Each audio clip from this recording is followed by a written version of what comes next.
you lost your first job. I mean, I can't believe it. Just glad it wasn't me. Você já percebeu que o inglês tem um ritmo diferente? E tem muita gente que não entende o inglês falado, e o motivo não é a falta de vocabulário, e muito menos conhecimento da gramática, e sim a falta de familiaridade com a prosódia, que é o nome dessa parte do idioma, que envolve ritmo, entonação, velocidade, pausas e até mesmo o famoso connected speech, ou seja, a emenda de palavras. E esse é um assunto que você pode até aprender sobre ele, mas usá-lo de fato a seu favor é uma habilidade e você tem que fazer por conta própria. E a prática que nós fazemos em aulas como essa que você vai assistir agora te ajuda demais com informações para você colocar no seu radar, para você identificar por conta própria e automaticamente aprender melhor. Vamos continuar a última cena que nós estudamos, onde o Chris foi demitido porque ele não queria falar a verdade, não queria contar quem roubou a loja que ele trabalhava. E para melhorar a situação, ele chega em casa e ainda tem que ouvir o irmão mais novo dele tentando ajudar. Vamos lá então. I got fired Why? 'Cause you got robbed? because I didn't tell who robbed me. Well, who robbed you? I'm not gonna tell. Então o Chris começa falando I got fired. Eu fui demitido. Poderia ser I was fired, literalmente eu fui demitido? Sim, daria pra entender muito bem também. Com o get, acaba soando mais passivo, como se dissesse eu recebi essa ação. No caso, ele foi fired, né, demitido. Daí o Drew pergunta why? Por quê? Because you got robbed? Note que 'cause tá em itálico aqui, é uma palavra que não existe em inglês. Só que a gente vê essa palavra escrita em vários lugares, principalmente em redes sociais. E eu tô percebendo que as legendas em inglês são cada vez mais fiéis ao que estão falando, até mesmo as abreviações. Então, 'cause seria o mesmo que because. E note que quando ele falou 'cause you, ficou 'cause you, que é uma emenda muito comum dessas duas palavras. 'Cause you got robbed, porque você foi roubado. Rob com uma letra B só, roubar. Do passado, robbed. Note que não é robbed, é robbed. Como já comentamos sobre o ritmo do inglês, nós podemos identificar muitas vezes que as palavras em inglês têm sílabas tônicas, né? Ou seja, sílabas mais fortes, igual em português. Só que as sílabas mais fracas, elas são muito mais fracas. Toma tanto tempo, tanto fôlego, que a outra parte, que é o bed, que não é nem mesmo uma sílaba. Tipo, é o que sobra de fôlego. Fica bem mais fraco. Então fica robbed. Nossa, mas aí fica muito sutil essa letra D do final. Como que diferenciam o presente do passado assim? Pra quem tem essa pergunta em mente, escuta bem o que eu vou te falar agora. Os sons que você considera sutis, ou até aqueles que você considera imperceptíveis, vão passar a ficar claros e fácil de identificar à medida que você aguça os seus ouvidos. Pô, Gabriel, tá me chamando de surdo? Tô sim. Inclusive em inglês o nome disso é tone deaf. Ou seja, você fica surdo para aquele tom. Você é surdo para aquele fonema. E quanto mais inglês você ouve, quanto mais você entende, mais você identifica, mais você nota. Por isso que a receita de bolo mais básica para melhorar o seu inglês é se exponha ao inglês. Ouça.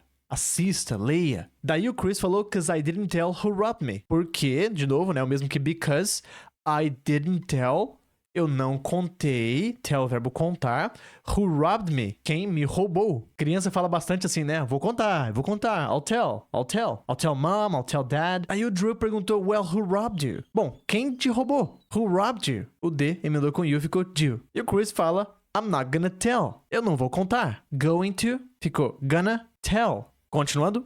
Man, he lost your job? Wait till Dad finds out. All he's been doing lately is bragging about you working. I mean, he was so happy. He's gonna be sad now. Esqueci do ponto final aqui.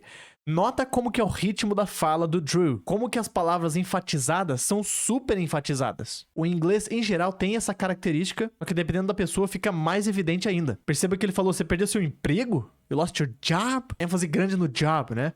Wait until dad finds out. A hora que ele falou doing também, uma super ênfase no doing. E antes de traduzir essa parte aqui, eu quero te mostrar uma imagem. Olha só que interessante essa comparação do ritmo dos idiomas que são baseados em sílaba e dos idiomas que são baseados em ênfase. E aqui a gente pode colocar o português como exemplo do de cima. Português é um syllable timed language, ou seja, o ritmo de fala do português é silábico. E o inglês é um stress timed language. ou seja, é uma língua que o ritmo dela prioriza o stress, prioriza a ênfase. Quando a gente fala português, as sílabas têm um tempo muito parecido umas das outras. Então as palavras parecem bem uniformes. Já o inglês, por exemplo, tem uma variação muito grande, onde tem uma sílaba ou uma palavra super enfatizada e uma outra bem pequena, depois uma maior de novo. Olha que legal essa outra imagem aqui. Pronunciation is important. Então, ó, A, bem forte, por, bem forte. Isso também tem em português, inclusive português tem acento, né? A gente tem também sílabas tônicas. Só que em inglês, elas são muito mais enfatizadas. Então fica, tipo, pronunciation is important. Às vezes o tant do important fica até pra dentro, tipo, fica important. É bem exagerado. E aqui tá comparando com o chinês, que é silábico, e as sílabas ficam bem mais uniformes. Olha essa comparação do espanhol com o inglês. O ritmo do espanhol, olha só, tem variações, tem sílabas tônicas, assim como o português, é bem parecido, né? Só que quando você olha o inglês ali em cima, olha o estouro ali de ênfase em certos momentos da fala. Olha os altos e baixos. A variação é bem maior. Agora, esse exemplo aqui te ajuda a entender ainda mais. Dá uma olhada. For example, English is a stress-timed language, which means that the rhythm is based on the important words, and all the unimportant words are just jammed in between the beats. I'm gonna go to the store, I'm gonna buy some snacks, and then I'll come home. Olha só que interessante. Ela disse ali que, pelo inglês ser um idioma stress-timed, né, o tempo dele é baseado em stress, em ênfase, o foco é em palavras-chave, ou seja, em palavras mais importantes, mais relevantes da frase. E o exemplo foi bem legal. I'm gonna go to the store, I'm gonna buy some snacks. Olha só, a ênfase nas palavras importantes da frase, e o resto, como ela disse, fica tudo jammed, né? Fica tudo espremido, com o que sobra mesmo de fôlego entre as partes da frase que são mais enfatizadas. Note que isso acontece tanto na frase como um todo, quanto em uma palavra, onde uma sílaba tem uma super ênfase e as outras não. Agora dá uma olhada no exemplo do espanhol. Spanish, however, is a syllable-timed language, where each syllable is given more equal timing.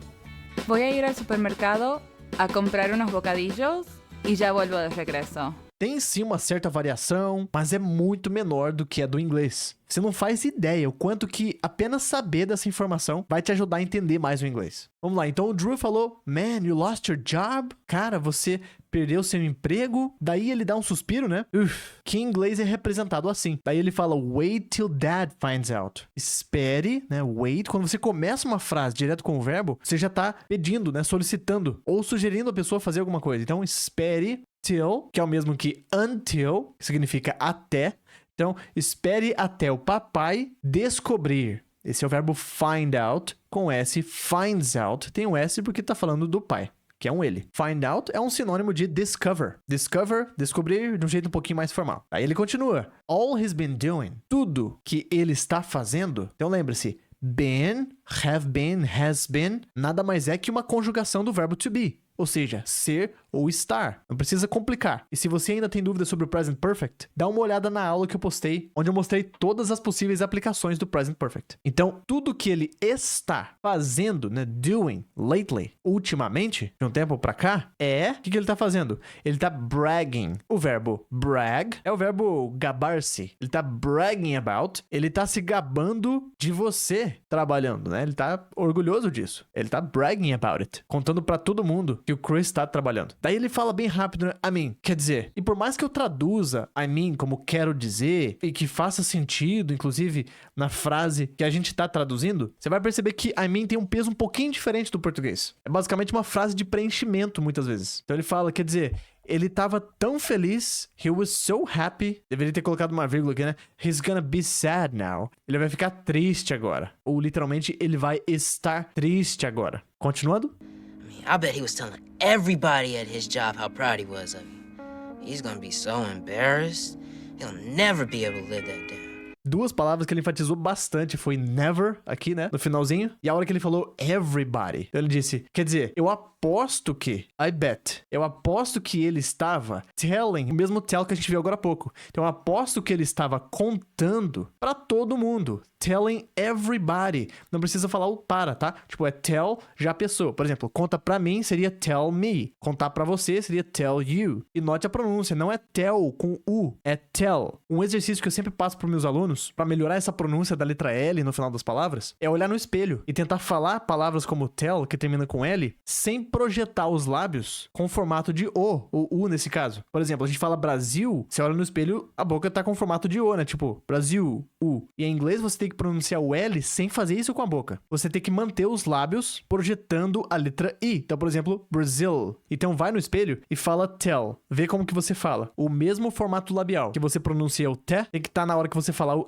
do L. Tell. Então, eu aposto que ele estava contando pra todo mundo no trabalho dele. E a gente fala, né, seu trabalho, o quão orgulhoso ele estava de você. Note que how, além de como, também é quão. Se alguém fala, how nice, que legal. E ele continua, he's gonna be so embarrassed. Ele vai ficar, ou no literal, né? Ele vai estar tão envergonhado, tão embaraçado. He'll never. Ele nunca vai. E aqui é a mesma coisa. Não é he'll com U. Igual a gente fala o Brasil, Gabriel. É L, então he'll. He'll never. He'll never be able. Também termina com som de L o able, tá? Ele nunca vai ser hábil, nunca vai ser capaz, nunca vai conseguir. Live that down. O verbo live down é como se fosse superar, só que especificamente para alguma coisa vergonhosa. Então é como se ele dissesse, ele nunca vai conseguir superar isso. Ele nunca vai conseguir viver bem com isso. E that é o isso, no meio do phrasal verb, né? No meio do live down. Continuando?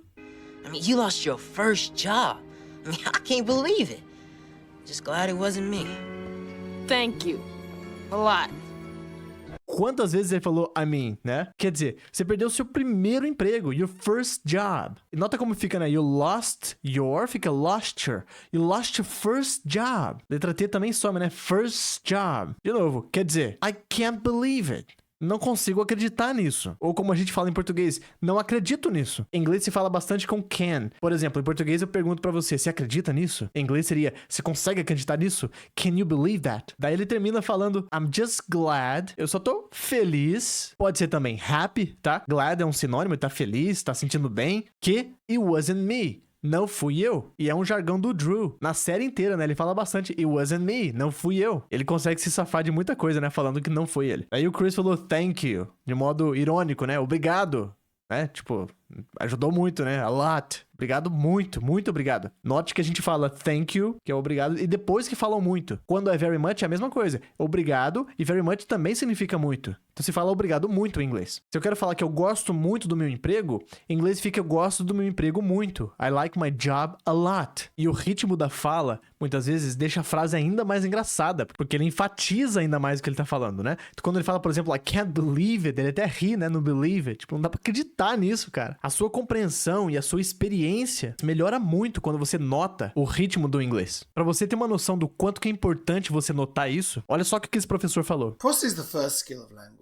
Prosody, né, que é prosódia, é a primeira habilidade do idioma. E engraçado que ele coloca aqui as variações de tom, né? Então, por exemplo, ele colocou mais ênfase no O, então prosody, language, né? O lan mais forte. Então é a primeira habilidade. Você tá aprendendo uma nova língua, é a primeira coisa que você tem que notar. E é a primeira coisa que você notou quando tava aprendendo português, quando era um bebê. Interessante, né? Possibly the most important. Possivelmente é a mais importante também, ó. It starts before we even speak. Começa antes de até mesmo falarmos. Ou seja, é algo que você nota. Eu acho que é a palavra que eu mais repito nas minhas aulas. Note por si mesmo. Toda melhora na sua pronúncia, na sua fluência, vem de notar os sons. Vem da sua audição. We start to feel the rhythm, the intonation, the musicality, the volume, the length, even before we're born. Olha só, antes mesmo de nascermos, even before we were born, a gente já começa a notar todos aqueles elementos que ele falou, né? A musicalidade, o volume, a duração da pronúncia das palavras. We start to register these sounds